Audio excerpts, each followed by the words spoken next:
Good afternoon, everyone. Magandang hapon po. Okay, tama hapon, afternoon. Good afternoon, everyone. This is Luis Magalong and welcome to our Moving Beyond Crisis series. So kanina, nagkita po tayo, no? So we're able to enjoy each other earlier this morning at 10 a.m. as we featured the homeschool, homeschool, thriving in the home-based learning. So nag-enjoy po natin yung pagkakasama natin kanina. And right now, we will be talking about what it is, entitled Heroic Leadership. I like that. I like that term. I'll share it with you later. Anyway, once again, yan po, gusto ko lang po batiin yung mga kasama ko po ngayon. Ay, nakikita ko po na nag-join yan. Hello, Miss Jennifer Lopez. I saw you earlier. I appreciate you being the first one again joining us this afternoon. Tingin ko, no, siguro, no, magandang padalhan natin si ma'am ng something special, no? Siguro, ayan, kukunin natin later yung, yung address ni ma'am so we can send her something special. So, thank you, Miss Jennifer Lopez, for joining us this afternoon. Also, I would like to thank our previous partners or speakers who have been part of the Moving Beyond Crisis series. Thank you po for being part of this. As I mentioned, if this is your first time, Moving Beyond Crisis series birthed because of the Burden to Breakthrough. Burden to Breakthrough is a fundraising campaign that we established because we wanted to provide swab booths and PPEs to our frontliners and select hospitals. So after that, we created the Moving Beyond Crisis series. This is to help or inspire, motivate, encourage those people staying at home during the pandemic.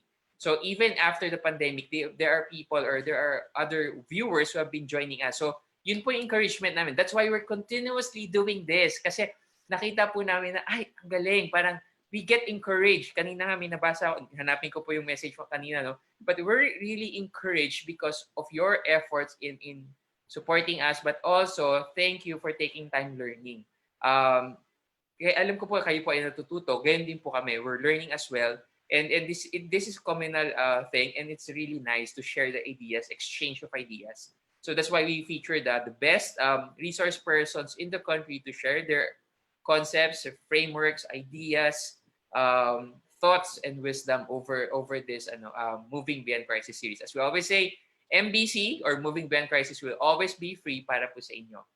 Because aside from the fact na mahal po namin kayo, we are all called for a purpose, and that's why we're doing this. Oh, anyway. Thank you to our speakers who have been joining us and to our partners who have been joining us as we mount these activities or yung Burden to Breakthrough natin. Thank you for Elevation, AIB, PEME, Magalong Talks, and Icon Graphics. These are the groups that have helped us mount our Burden to Breakthrough campaign. But this time, Moving Beyond Crisis is for you and to all viewers right now. Please do visit our page, Vertical Parallel Asia. Click like, yan. And then heart po, no?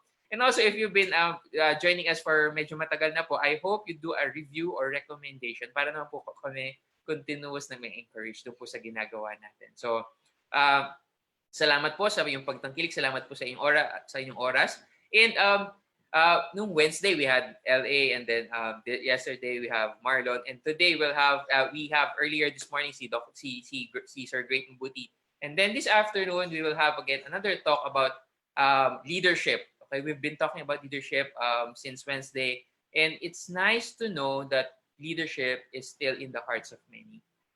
Aside from the fact that this season or this time is really depressing, or a lot of are getting disappointed, but still in our hearts there is leadership. That's why we have hope. That's the strength of the Filipinos. Yung hope na yon that yields to leadership. So we'll talk about it later. Ang ganda po ng topic natin today. I hope you could join. Please do stay with us for the next hour, for the next 40 to 50 minutes to enjoy and learn together. So allow me to share my slides as I continue my few announcements po. Yan, okay? We are vertical parallel, and what we do is we bridge you to success. Alright, please like, follow, and subscribe. Dumami na po ang YouTube natin. 14 na po. So we're present in YouTube. Ka-upload lang po namin ng 3 videos since Wednesday. We are also present as always in Facebook, Instagram, and LinkedIn. Alright? Okay, ito po yung mga kasama natin. Thank you to our previous speakers who have given us their time, wisdom, and insights. As mentioned, the Burden to Breakthrough is still up. So if in case you wanted to know more about us, please do direct message us on the number shown on your lower part of your screen. All right? So please do make it habit to visit our page, Vertical Parallel Asia, because every day we show, and bago po, yan po yung today, we show encouraging thoughts that you can use, that you can use to share with others, and para naman po maibahagi natin yung encouragement, because in this time, yan po ang mga kailangan natin most of all. So, okay, allow me to also promote our this is a masterclass. Vertical Parallel Masterclass is a paid training of our group done in 3 things. Iyan po yung mga tinatawag na instructional learning volumes. We also have the online base, which is where we do it in WebEx or in Zoom. And then the face-to-face or yung office-based training natin. But right now, naka-pause po siya because of the pandemic and because of the community quarantine. So, meanwhile, yun po lang po ginagawa, the instructional volumes and the online base, which is the Zoom, preferably actually, or the WebEx itself. All right, so again, please do, if possible, no, baka pwede nyo pong i-host ng watch party para lang po mas ma-extend, no. If you know somebody who could benefit from this, please do tag them along, host a watch party, share it with them, or tawagin nyo po sila, join us, yan. So just to para mas marami po tayong matuto, because learning together means a different thing, and fusion of ideas, learnings would yield into a better harvest. Meaning to say, yung pag-unlad po natin, kasama po yun, unlad po tayo magkakasama. It's better and it's nice that way. So, to get more updates, news about our masterclass that we have, please do like, follow, and subscribe to, and may YouTube po, no? So, like our page, Vertical Parallel Asia. Continue ko lang po. Alright? Yan. Alright. This is the masterclass that we have. All right, so productive leadership, upping leadership potential. This is on September 18 and 19, 2020. Management skills training for supervisors and managers. If you know somebody, supervisor, managers, or people who would be promoted, or it's a good to let them know about this training. This is good for you in acquiring management skills, supervisory skills, and the different kinds of leadership or managerial skills natin.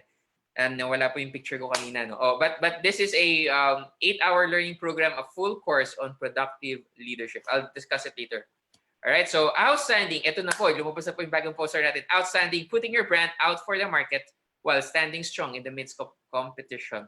So it's a good it's about branding and entrepreneurship. It's a full course. It's an 8-hour masterclass again by Vertical Parallel on September 22 and 23, 2020. Maga po yan. So 22 and 23, 8 a.m. to 12 noon. Right? So yon. This time, okay, allow me to introduce our speaker. Yan. He is a public speaker, a corporate trainer, a business consultant, a GoNeg speaker. Also, he's a basketball passionate. He's a passionate individual for basketball and a fitness coach. He is, of course, he's a salesman, an entrepreneur, a restaurant owner, and aside from the speaker and trainer, I was able to have a talk before we did it on air ngayon. No? So I asked him, what's with the heroic leadership, and I get to hear from him personally, and I can say. What I can say is that when I look at him, I see the authenticity ng heart of having that kind of heroic leadership. sabi ko nga, no, di ba most of us would think that heroes, or most are looking at yung heroes, sila yung nasa forefront. But this time, um, this guy would share with us what it is so meant to spread that kind of influence, being hero even if you're at your back, as a means that you supporting each other, you support people. And may gusto kong term na sinabi niya kanina yon, uh, may kaya, walang kaya, sama-sama sa isang part. I hope he will be able to do that. But ang ganda, okay? So, to share with us what heroic leadership is all about, allow me to introduce this afternoon, joining us, Mr. Ruben Lanot.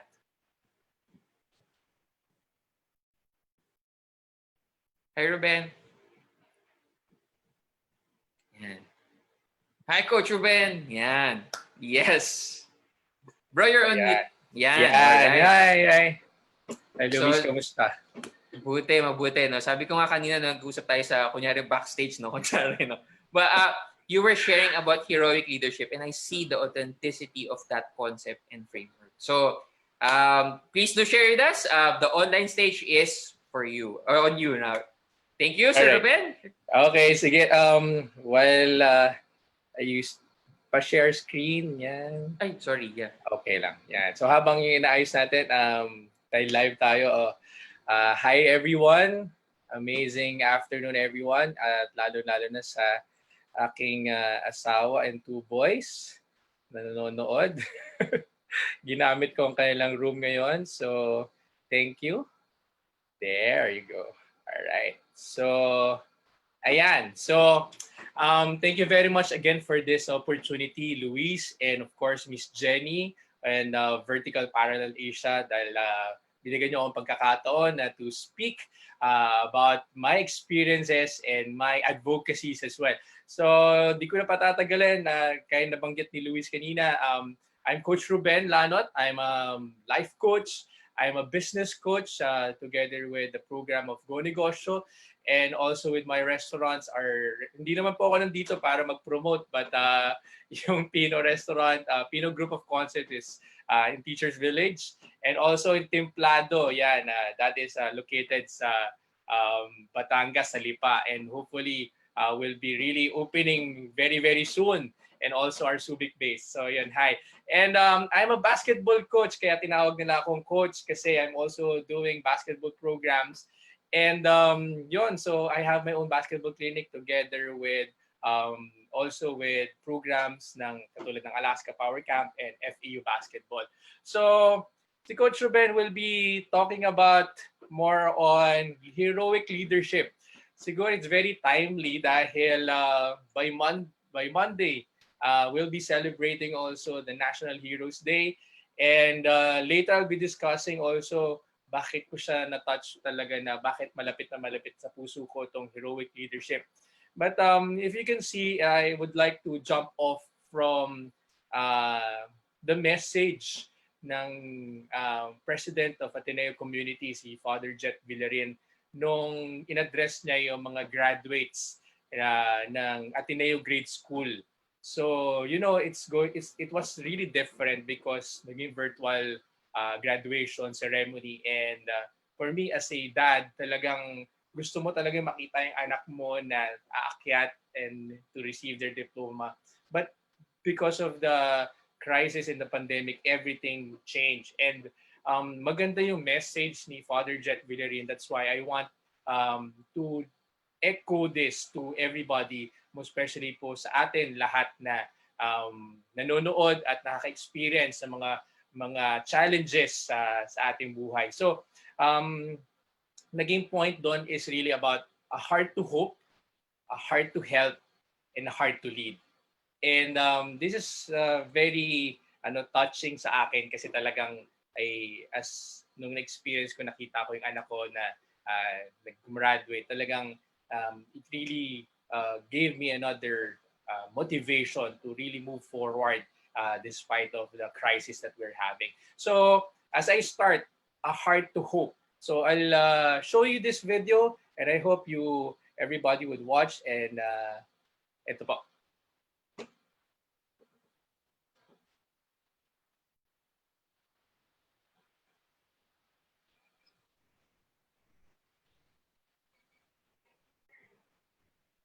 Hey, Ruben, wala yatang sound.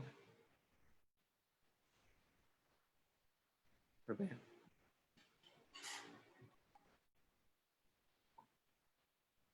Hi, Ruben. Bro, wala yatang sound.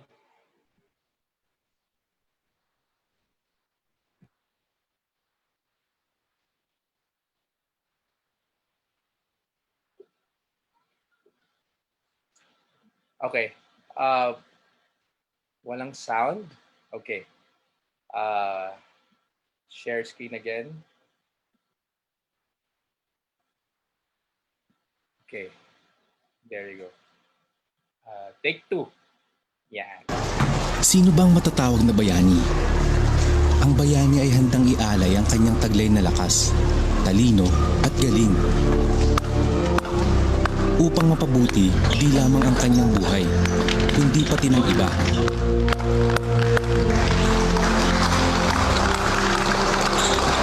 Ngayon, ating ipakilala ang 2-in-1 sa galing na Gawad Pilipinoy Awardee. 1, 2, 3! Coach Ruben Lanot. Meron kang pangarap na maging basketball player, siguro kami makakatulong sa'yo. Nakilala ko doing coaches clinic and coaches program. Napakadali na magturo ng values through basketball. Napakadali magturo na may pag-asa ka as a person through basketball. So yung mga may resources, may kaya, at yung mga walang resource at walang kaya, kaya nilang magkasama dahil sa isang bola at dahil sa isang court. Sa Tenement kasi, it was a program under a sports brand. Ang goal talaga namin is magkaroon ng activation or brand awareness. But in the same way, looking forward namin maging maayos yung buhay nila through basketball. Sabi ko nga, ako mismo as a coach, hindi natatapos yung relationship namin ng mga bata after a certain clinic or a certain camp. Ganun yung naging relationship namin sa Tenement. Yung Tenement kasi, napamahal talaga sa akin. Napakalaking tulong ng basketball kasi may mga schools na nagbibigay ng scholarship through sports. Meron na kaming naging scholar na isang player niya. Proud kami kay Sean kasi naging stepping stone niya tong Tenement at marari pang maging PBA siya or mataas pa ang kanyang mararating. May naitulong si Coach Ruben sa ma-achieve yung mga dreams ko. Like, pagbigay ng mga schools na matataas. Kasi doon parang nag-start na rin ako na mag-work hard kasi hindi lang pala basta-basta yung laro ng basketball lalo na sa mga ganung katataas na leagues. Si Coach is talagang desidido dito sa Tenement Kahit umulang bumagyo, gagawa ng paraan siya para matuto yung mga bata maglaro ng basketball. Si David, siya yung pinakamaliit na participant ko noon. Pero siya yung sabi ko nga, pinakamalaki yung puso. Nakita niya na may oras ako para sa kanya, turuan siya. At binalik niya yung oras na binibigay ko sa kanya. Binigyan niya ako ng inspirasyon din. Ang importante pong naturo po sa akin ni Coach Ruben ay disiplina, respeto. Dahil hindi ko lang po ito magagamit sa basketball, magagamit ko rin din po ito sa iba't ibang lugar. Coach, mahal na mahal kita, Coach. Kung wala ka dito sa lugar na to, hindi po kami magkakaganto. Maraming salamat po, Coach. Tanggap ko naman na hindi ko kayang mapuntahan o malapitan lahat. Pero in my own little way, I think I will do everything. Hanggat may bata na nakikita at may batang gustong matuto, andun si Coach Ruben.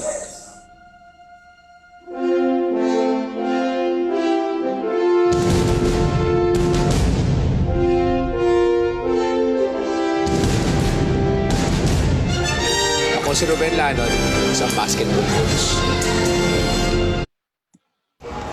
Yun, so hanggang ngayon, alam mo, 2 years na yan. But, and yun din, isa rin sa rason dahil this is the 2nd year anniversary of that Gawad Filipino award from Mang Inasal. And sobrang hanggang ngayon, medyo kinikilabutan pa rin ako every time I get to watch that video. And it's really a relevant story that I think everybody could really have that connection.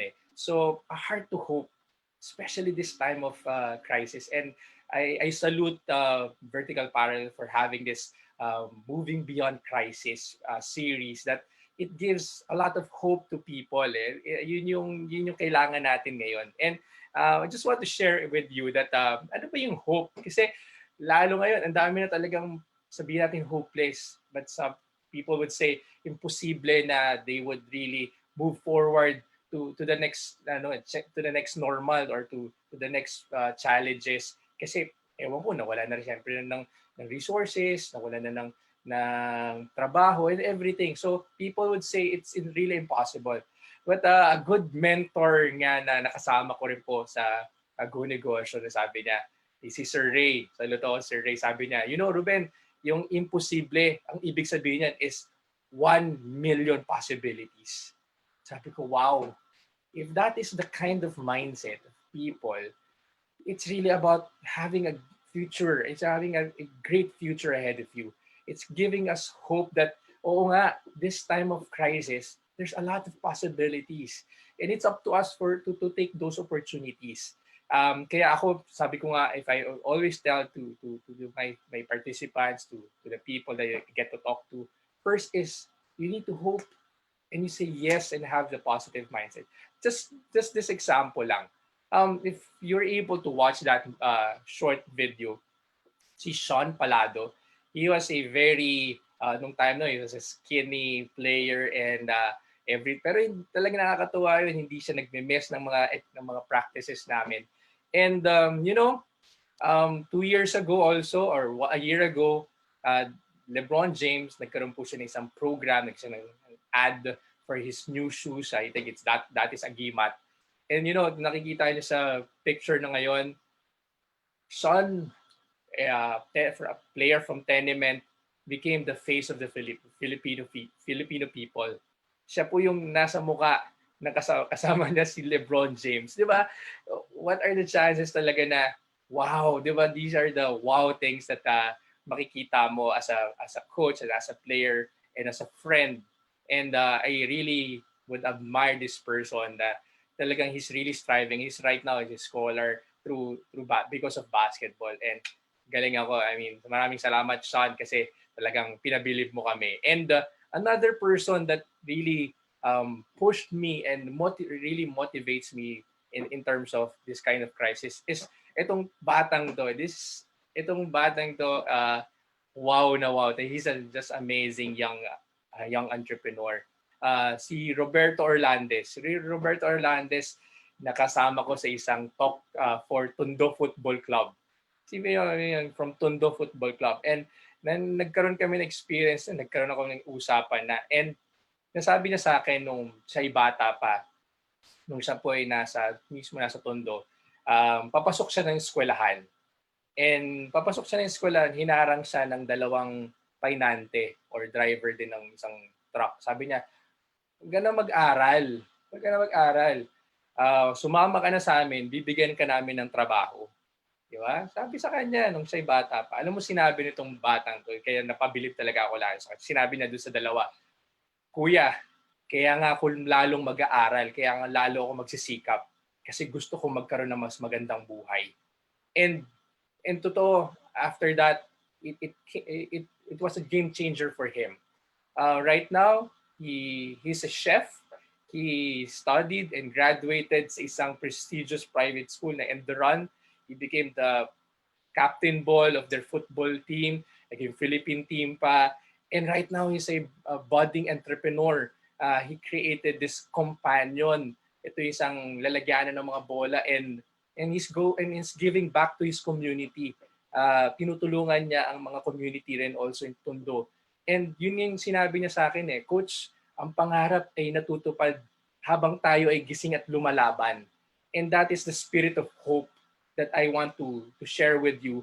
If this kind of person, itong si Roberto Orlandes, was able to overcome crisis sa buhay na, tayo rin, kaya natin yun. And sobrang salute din ako sa iyo kasi nakakatuwa kasi there are so many heroes out there na of course nameless, but everybody is a hero right now.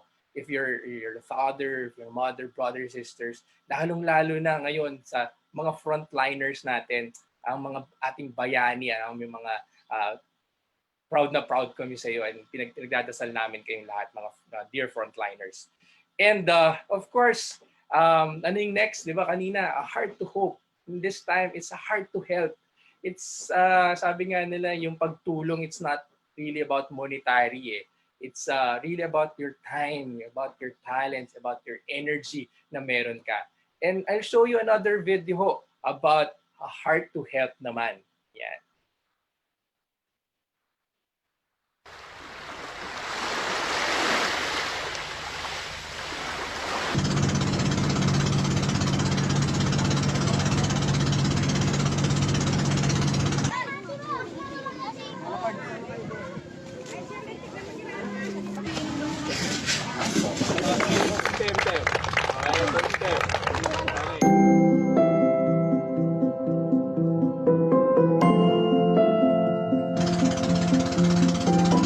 Ako si Teacher Adrian Carl Cobardo, 10 years ng school teacher public school teacher sa Barreto National High School sa Olongapo City. I'm Coach Ruben Lanot, and I'm a basketball coach. Sobrang natuwa ako nung bigla na lang nag-message si Coach Ruben. They're galing sa linyang sa laban.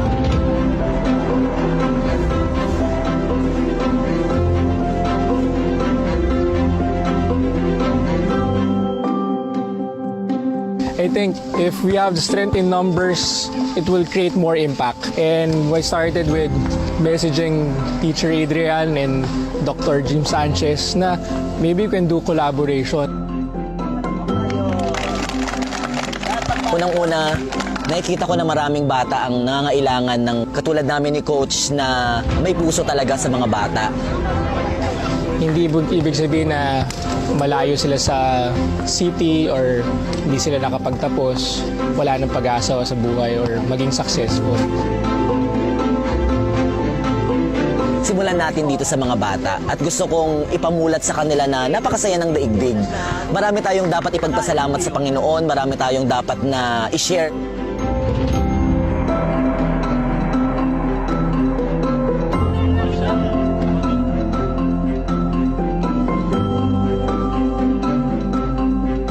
In your own little way, you can always be successful. So, yun ang sa tingin ko pinaka-message ng ginagawa natin dito.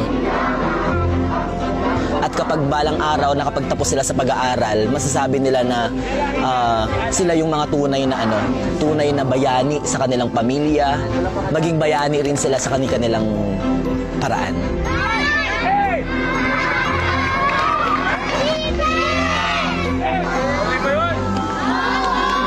But we know that people are really helpful. Hindi lang nila alam kung siguro saan sila o kung sinong tutulungan nila.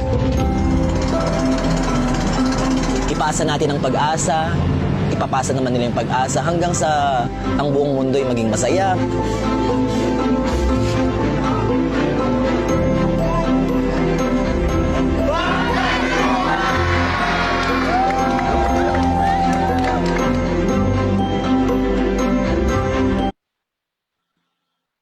Yan.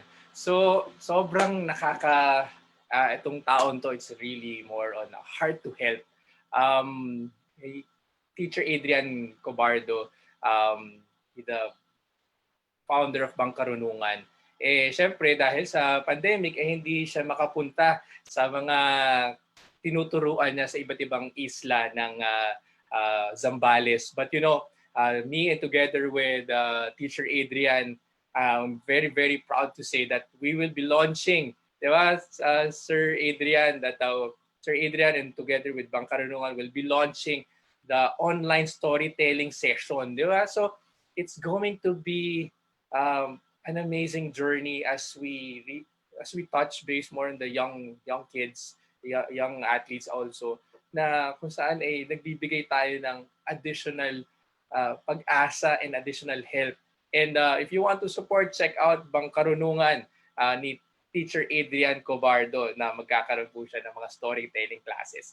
So, si Coach Ruben naman, sabi ko nga, hindi naman ibig sabihin na wala kang basketball court, hindi ka makatulong, di ba? Hindi ka create ng isang basketball program. Kaya gumawa ako, si Coach Ruben, gumawa rin ako ng isang basketball on wheels. So ito yung nakalagay yung basketball court ko sa aking pick up. Tapos umiikot ako sa iba't ibang areas na kung saan I'm getting to help people based on basketball. Kumbaga, para kay Coach Ruben kasi hindi naman the end goal there is that they will be playing in the college or the PBA or the mga ganung collegiate games, but more on they get to experience what others na na-experience, ibang tao na-experience nila. So the goal here is really more on kung ano yung nararamdaman natin, paramdam din natin sa iba. So that it's really more on about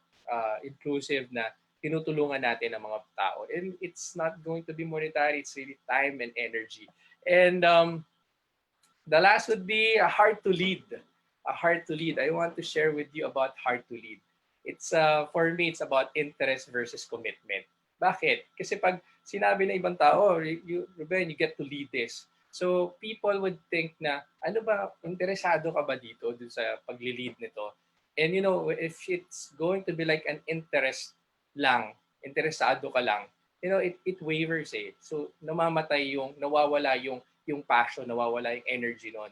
At lagi natin iniisip, kasi kapag interesado ka lang, what's in it for me? Di ba? Ano yung return nito sa akin?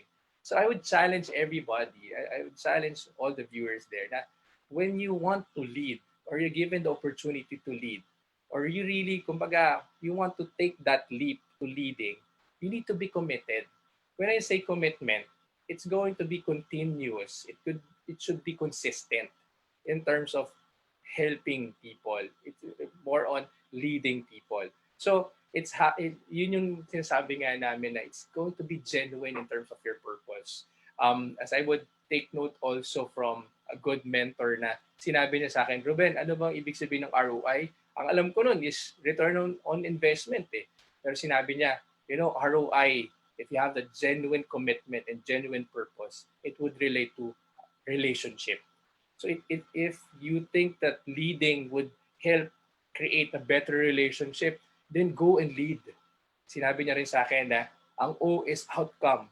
When you lead, ano ba yung better outcomes na mangyayari when you do that? If you want just to step back and watch, or you step in front and lead and bring others together. So ano yung magiging outcome nun? And the last would be improvement. I mean, nakakatuwa kasi nagbago ang paningin ko, nagbago ang aking perspective in terms of leading. Kasi nung sinabi niya sa akin na it's about relationship, it's about gaining and creating better outcomes. And of course, ano yung improvement nito sa sarili mo, improvement sa ibang tao, improvement of course in your community. And that is something that is very, very valuable na in terms of leading. And nabanggit ko rin kanina na through this time of pandemic, in terms of leading, marami po tayong mga kasamahan na displaced sa iba't ibang sektor or industriya. Kaya naalala ko, nung ako'y nag-aaral pa, yung subject namin na THE, ako, grabe, medyo talaga, kumbaga, ako yung huli lagi nagpapasa ng proyekto. But because of this scenario, because of this crisis, talagang ako mismo ay nag-aaral para matulungan ko lalo ang ating mga brothers and sisters.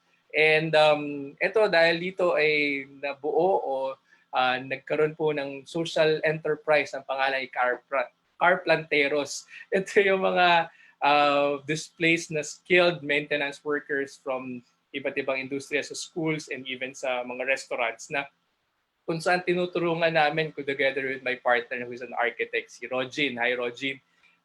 Tinulungan namin na mag-isip at gumawa ng iba pang pwedeng pagkakitaan, lalong-lalo na this time of crisis. And sa mga nagsusupport ng Car Planteros, maraming salamat sa inyo. And yung goal namin dito is not just to give them livelihood, but to give them a dignified work as well. And kaya ang ganda at quality yung ginagawa namin. And as I end also this short talk, in terms of heroic leadership, nasabi ko nga kanina, it's about a heart to hope. a heart to help, and a heart to lead. So if you are hoping and praying for a better future, look for people to help. Don't wait. Don't wait na may kakatok sa inyong mga bahay to ask for help. You go out and look for people to help. Take that leadership. Take that lead. And let's rise together. And with that, maraming salamat. I'm Coach Ruben. Thank you very much sa inyo lahat. All right. Thank you for sharing. Ayan, Coach Ruben, thank you for sharing. Yes. Napakaikli, but it's all meaty, no, yung mga sinabi ni Ruben. So before we continue with the before we proceed dun sa Q&A, can you share about what's keeping you busy right now, Coach Ruben? Yun. So, for my mga business talks, I'm doing programs for Go Negosyo sa mga micro, small, medium enterprises. We're helping them to scale up and most especially how to pivot this time of crisis. Siyempre, yung mga basic na mga ginagawa nila na hindi na pwede ngayon, dapat magawa ng ibang paraan. So, yun yung mga mentorship programs na ginagawa ni Coach Ruben for businesses. Alright. Thank you. Thank you for gusto ko rin yung sinabi na thank you Ruben. Thank you Coach Ruben. Yung sinabi rin ni Coach kanina na yung displaced or yung mga natanggal sa trabaho from the restaurant, from the you are providing jobs. Alam mo yun, tsaka gusto ko yung sinabi niya, don't wait, do help. Yung the initiative to help. So, I think we'll lead to the question. Okay, yung sa kabilang host watch party yata. Okay, may question. Yan. Sir, thank you for sharing. What are the current improvements you've seen with the tenement effort? Oh, okay. I think he's asking the this a guy. Oh, yeah. Okay. Sure, Coach? So in terms of improvement, I see it kasi more on the young athletes there, and when totoo ito yung nangyari before na when pag pumupunta kami doon early in the morning, of course, yung change of discipline, we were able to touch base on the discipline ng mga bata doon na hindi na sila masyado nagpupuyat or they don't go into drinks. So nagbago nung nandun ako, and maraming mga bata na hanggang ngayon I get to have the touch base na kapag message kami. And then nakikita ko nag-aaral na sila, and they're really pursuing their goals and dreams doon. And that started from simpleng paglalaro ng basketball. But ako personally, that is kumbaga, lang yun entry lang yun entry yung basketball. But the main goal there is in terms of the values that we were able to share to people, most especially the young ones there, na it's about discipline, and if you have a dream, you need to go and get it. Diba? All right, thank you. Thank you, Coach. Gusto ko yung sinabi kanina ni Coach Ruben na yung sa video, yung disiplina, respeto. So, yun, no? That's why yung mga may mga after 5 na mga may drinking habits na nababawasan na, no? Yeah. Thank you for I think that's a change life, 'di ba? Change lives. And more than that, nakita ko yung sinasabi ni Coach Ruben, yung multi-generational, yung the heroic leadership is multi-generational. Hindi yan sa henerasyon natin, yung mga susunod na henerasyon. I like that. I like that thought. Let's proceed to the question number 2. Yan. Uy, may Carplanteros na question. All right. But don't worry, doon sa mga viewers natin, yung pauwi pa lang, okay, naiintindihan po namin. Don't worry, hindi po namin siya tatanggalin. It will still be posted after this on air. Nakapost pa rin po siya. You can watch it later at your convenient time this evening. All right. So next question. Thank you. Yeah. Wow, there's action in Carpinteros. What do you think is the next sustaining effort? Oh. Okay. So for the Carpinteros, I think ano pa yung next stage yata ang tanong nila dito. Actually, yun nga nakakatuwa kasi yung isang bagay nanganganak na nanganganak.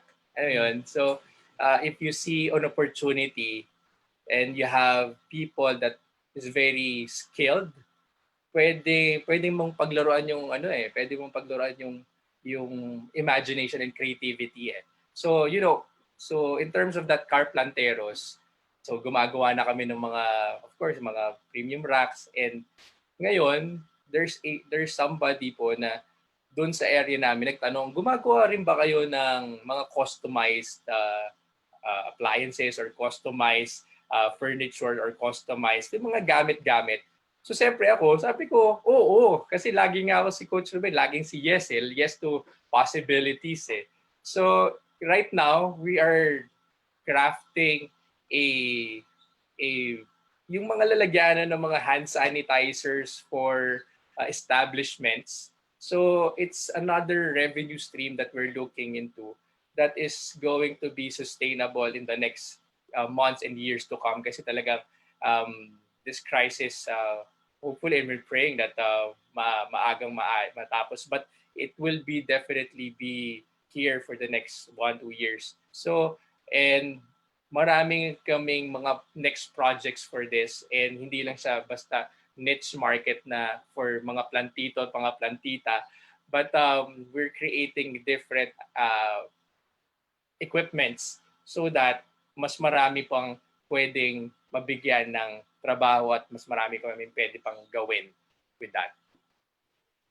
Alright. Gusto ko yan. Ayan. So, yan, to our viewers, I think this week may nag-question, or sorry, somebody shared na we're doing the trainings. I mean, together with Coach Ruben and other speakers, parang they're doing trainings, sharing thoughts, ideas, wisdom. But what's the next part? So yun yung question eh. So ngayon sinagot sinagot ni Coach Ruben. Ito yung next part. We move now into action.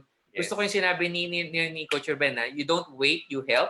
So leading to that, before I punch in the last question, Coach Ruben, how can they get in touch with you? How do they can catch you? Okay. Well, I have my social media, Instagram of Coach Ruben, and I'm also sa Facebook. But I don't have a page, so through Facebook lang I Coach Ruben Lanot. Hindi ako masyado wala akong mga speaking engagement na public, but more on if you want to message me and to support the advocacies that we do, you can also check out Bang Karunungan or with teacher Adrian Cobardo, and also Ruben Lanot through Facebook. Right. Yan, thank you, Coach Ruben, for sharing that. Catch him. Yes, of course, he has a Facebook. Message him. Mukhang may nag-i-inquire ng basketball clinic, no? Sige, isipin niya ni Coach Ruben, kasi nasa quarantine pa tayo. Virtual clinics. Oo, pwede. Virtual clinics, di ba? Meron naman yung mga ballet or other sports. So, Coach Ruben, last question. Yes. We're scared of catching catching COVID. What do you think are ways that we can do to help? Well, of course, kagaya naman ni Coach Ruben, I'm very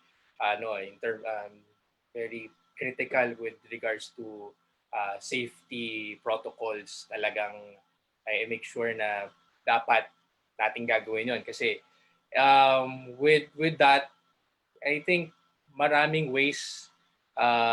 You can always look for people na they're really in depth in terms of supporting different industries or different advocacies. Like for example, ngayon lang recent nakita ko that they're helping the UP Drivers Association, that yung mga jeep na nakatenga, I think this will be used for deliveries and so on and so forth.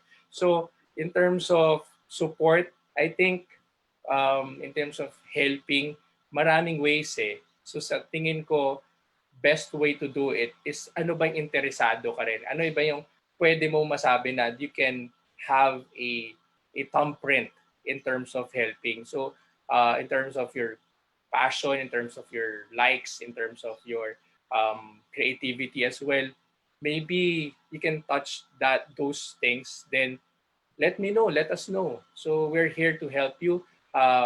go to that level of leading as well, go to that level of helping more people. If nabanggit ko nga kanina sa video na if we have strength in numbers, maybe yung idea mo, matagal na naming idea to pero hindi namin magawa. But because of you, we get to do it together. Diba? So it's about touch basing and networking, most especially in this time of pandemic, in creating more avenues to support and help people. Right. Thank you, Coach Ruben, for sharing that. I like the concept, the framework, the design framework of Coach Ruben regarding dun sa heroic leadership, no? Influencing even from the back. Diba? You get to influence. And the good thing about that, I just want to highlight, it's yung multi-generational effect niya. You get to influence, you get to change a life of the young, diba? Because they'll be the next leaders. Eh. So having that kind of influence makes a difference. Dun sa, alam mo yun, even if other people are getting discouraged, disappointed. Pero yan, when we see like people like Coach Ruben sharing that kind, it uplifts, di ba? Uplifts our hope towards what we can do and what we can do as a community. So Coach Ruben, thank you for sharing that. Yes. It's really it's a mouthful. You've shared a lot. And any encouragement thoughts as we end? Okay. Going back to totoo nung nabanggit nga ni Luis na about intergenerational na. To be honest, sabi ko nga why I'm doing programs like this is because I love my kids. Yun yung talaga eh. I love my kids na tipong I want them to have a better and safer world or better, safer future. But yun nga eh, I cannot be there pagdating na nun sa future na yun. So that instinct na ako being a father, I will make ways. Diba? I will lead my generation. I will try to lead my generation to help so that our kids, our future, the future of our kids will be better. And I think yun yung sa tingin ko that I want everybody to embrace. That looking into creating a better future for yourself, I think looking in a bigger picture, wherein we get to have, if you help a community, the community helps you. If you help somebody, that person will help another person. If we have that kind of framework, if we have that kind of mindset, that napakasaya ng mundo, magiging I mean, ang sarap mabuhay na ganon. And, this kind of pandemic would always show the best and the best in us in terms of doing things. So, as I challenge, as I commit with everybody, let's go out and help more people. But before that, you need to help yourself first. Check what you can do and check what you can offer. Check what you can improve on, so that paglabas mo, pag ready ka na, you have so much to share. And I think that would be something valuable for all of us. That not just monetary, it's really about the time and love that we can share to people. And with that, maraming salamat. I'm Coach Ruben. Thank you, Coach Ruben. Thank you for sharing that. Thank you for that closing. Thank you for the wisdom. Thank you for that insight. I think we learned a lot. Our hearts are full. Thank you for that. Coach Ruben, I'll just put you in the Yes. waiting room as I do the final announcements and closing. Yes, thank you very much, Luis, and Vertical Parallel. Maraming salamat. Alright, so nasa backstage kumbaga no, si Coach Ruben. But I like what Coach Ruben mentioned and what he said. Dun sa video when he said na parang in my own little ways, I get to help. I may not be able or hindi ako makakapunta sa ibang areas, but in my own little ways, I get to change lives. So it's very true that regardless of what life you have right now, what season in your life right now, or what time you are into right now, there will always be an opportunity or a privilege to help others. It doesn't mean yung wala ka, because when you look at what you lack, you get to limit yourselves. But when you look at the things, just to be grateful kung anong meron ka makes a difference. In sharing that, taking that initiative, taking that step to help others creates a bigger difference. So thank you, Coach Ruben, for sharing that. It's really good. It's really nice to hear that from Coach Ruben. And then before I end, allow me to just show you some few of my few of my sharings notes. Yan po, no? Thank you again for sharing heroic leadership, Coach Ruben. All right. Also, join us next week, September 3, 2020, as we talk about leadership black and white. It's a new learning avenue of vertical parallel where we discuss and we dig deep into the transformation in the process of what leadership is towards from the eyes and the perspective of the leaders that we will feature. So join us on September 3, 2020. With us is Dr. Anton Marilim, the co-founder and president and chief hope paddler of the Yellow Boat of Hope Foundation. Exciting to. Maganda to. Join us 5 p.m. next week, September 3, 2020. And also, we will also feature the Leadership Black and White with Mr. Paulo Tibig. He is the president of V-Cargo Logistics author, corporate trainer as well. He's a speaker and GoNeg resource person din. All right, September 22 naman po yan. So 5 p.m. So it's gonna be, yan po, no? So in lieu of the Moving Beyond Crisis, we have the Leadership Black and White. Also, yeah, please do, I'm encouraging you to join us, the Productive Leadership, Upping Leadership Potential for your managers and supervisors. This is upping your management skills. It's a training, it's a 8-hour learning program inclusive of e-manual certificates. Okay, it's a full course on productive leadership that will be done on September 18 and 19, 2020, 1 to 5 p.m. We will be talking about yan po, a lot of things. What is leadership productivity, understanding such productivity, the leadership and management skills, identifying the appropriate behaviors, evaluation of the preferred leadership style, and using coaching tools to improve team performance and others. All right, so please like, follow, and subscribe. We're present at YouTube, Facebook, LinkedIn, and Instagram. Allow me to also, ito po. Allow me to also announce one of our masterclasses, September 22 to 23, 8 a.m. to 12 noon. Outstanding, putting your brand out for the market while standing strong in the midst of competition. So it's a brand. It's good for entrepreneurship. It's a full course on branding and entrepreneurship. So thank you everyone for joining us this afternoon. As we end, allow me to just share with you that times may be rough, times may be tough right now, but God is sovereign and He will see us through. Okay, as we close, allow me to pray. Heavenly Father, we thank you for this time together that we were able to talk about what leadership is. Truly, any type of leadership, oh God, Lord, as long as it's leadership, oh God, comes from you, oh God. Thank you, Lord, for teaching us, giving us such wisdom, allowing us to understand the benefits of having this leadership and the sacrifices as well. We thank you, Lord, that you are sovereign over this pandemic. You are sovereign over this crisis that we're encountering. And we know, Lord, that we will see us through because you are a great God and a sovereign God. We thank you for this evening. We love you, Father, in Jesus' name. Amen. So everyone, okay, thank you. Have a blessed week. Okay, enjoy. Happy weekend. We'll see you soon. Goodbye. And God bless.